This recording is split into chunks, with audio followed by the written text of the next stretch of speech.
Hi, everybody. Welcome to Trading with Ashley show. I am looking forward to seeing so many of you tonight. I've never had a response like this for a webinar. And so obviously a lot of you are excited and ready to learn about the wheel strategy. So if you want to be a part of the wheel strategy lesson, make sure that you sign up for the webinar tonight. There's a link. It's the first link in the description, and I'm ready to meet you and teach you.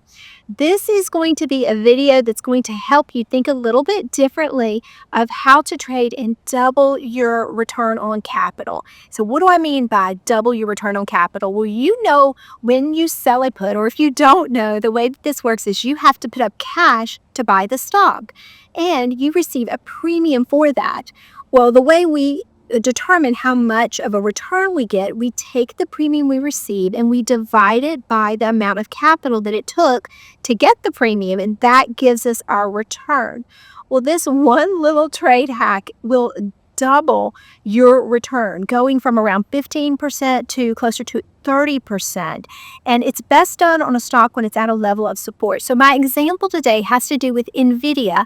I want to show you, if you were to go sell a put on NVIDIA, what your return would be compared to doing it on NVDU. Now, this would be the week to do it. NVDU is a leveraged play, and they only have monthly options instead of weekly.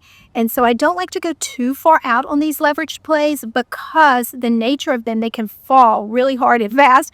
And I don't like to have a lot of time to wait if that's the case. And so I like the week of on these leveraged plays. It's the third week, it's the third Friday of the month that most of them have their expiration dates. So we're there now, and NVIDIA happens to be at a level of support.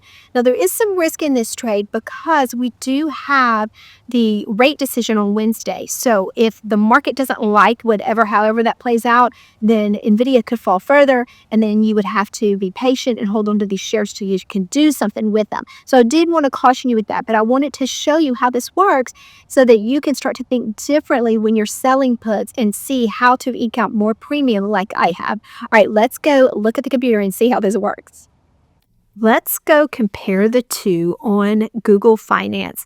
You can see here in the yellow is your leveraged play, and you can see in the blue is NVIDIA. And I am looking at the year-to-date chart, and so you can see that it's similar, but sometimes due to the dynamics of the leveraged play, it actually will be a little bit different than 2 times. So I want you to be aware of that, so it could work in your favor on the way up, but if you are looking at how it goes down, it can also work against you, because here you see NVIDIA went down 7%, but this particular play went down 26%. So you have to be careful when you're doing this. But let's go look at it on Yahoo Finance to see if NVIDIA is trading at a good level of support to sell a put. And then I'm going to show you how it will work on your return on your money you're putting up to sell a put on NVIDIA versus NVDU. We are looking at the 6-month chart on NVDA, and you can see we're trading at the bottom of our Bollinger Band, and that is a typical level of support for a trade. But I will caution you, we are at 37 on the RSI, so being below 50 means that there's even stronger support. If this continues to drop closer to 30, then we'll probably settle in here and bounce off of this $115 a share, and that is your 200-day moving average. So these are levels of support to consider. But if we have good news tomorrow and the market rallies, then more than likely NVIDIA will go up with it as well, because it has taken quite the hit in the last several days. And so this is a potential level of support you could consider because it is below the band. So we could go and sell a put at around this 129 level if we're interested, expiring Friday. Or let's look at NVDU. NVDU looks almost identical as far as its placement on the chart, but it is a different price point, and you can see that it's at 88.89. So we'd be wanting to look for a strike price right below the band if we were going to sell a put on that. So now let's go to the option chain and compare these two to see what would be the better deal. And this is expiring in just a few days, so it would be a strong return on money. if the trade goes our way. But again, I'm going to caution you, if it doesn't, then you could be assigned the shares and then you'd have to wait for recovery and maybe suffer through as it went down even further. So I want you to keep that in mind before you make a trade like this, but I wanted to compare it so that you can consider how you trade and how you might be able to trade more effectively with a tool like NVDU, which is the leverage play when you're selling puts. Once we get to our option chain, I'm going to select 12/20 is the expiration date. We're looking at NVIDIA, so let's go down to where the action is, assuming that it will want to bounce after it is at this level of support. If you look at the 129 strike and it's got a 0.35 delta, meaning there's about a 35% likelihood that it would settle in right here and you'd be assigned the shares at 129. So for this, you'd be receiving $2.20 a share. If you sold the put, you'd have to put up $12,900 to sell the put, and you would receive $220 for that, which is not bad from a risk-reward standpoint, being that this will expire in just a few days.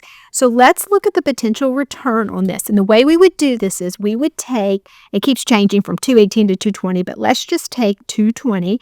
So you'd put in your calculator 220, divide it by 129, and that is going to give you a 0.017% return. You multiply it by 100, that is a 1.7% return in just a few days.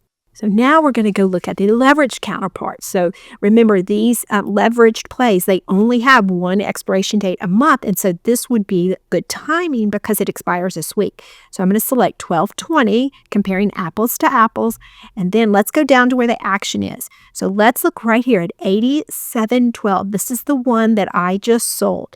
Now, it's got a 0.33 delta, so very similar, and this is at the bottom of that Bollinger Band. But look at how much more money we can get for the return. So let's calculate this. If we were to get 265, you take 2.65 and you divide it by 87.12, you would need $8,700 to put this trade up, and that equals 0.030. So you multiply that by 100, and that equals a 3% return in just a few days if this trade expires worthless. Again, if not, just be prepared to take ownership at this level, and then you'd start selling calls. But keep in mind, if you sell calls on this, once it rises, you're going to have to go to the 17th. So you're going to have to wait another month to see how that plays out. But if it did start rising and you wanted to take profit early, you could go ahead and do that as well and just take profit when it rises. Couple of different ways to look at it, but if you go with NVDU this particular week, you are going to double your return on cash. I hope you found that helpful. For those of you that are excited to learn a little bit more from me and see all of my trades, feel free to either join Ashley's Inner Circle, which is my larger Discord, and it is designed for people that want to see all of my potential plays and they want to better understand all the intricacies about selling options and how all my little tips and tricks on how to get the most premium. I also have the New Trader Network, and that is for individuals with smaller accounts, but they're wanting to at least start getting into this game. And I'll have all those links below so that you can feel free to join me at any level you're comfortable with. I love teaching, and I love all of my students at various levels that you come into the community. We're just happy to be able to teach so many of you. All right, with that, I'm going to let you go. I'll see most of you tonight. Remember, if you are with me, Trading with Ashley, there is no trader left behind. And if you are more interested in swing trading ETFs, I'm going to leave that video for you to watch right here.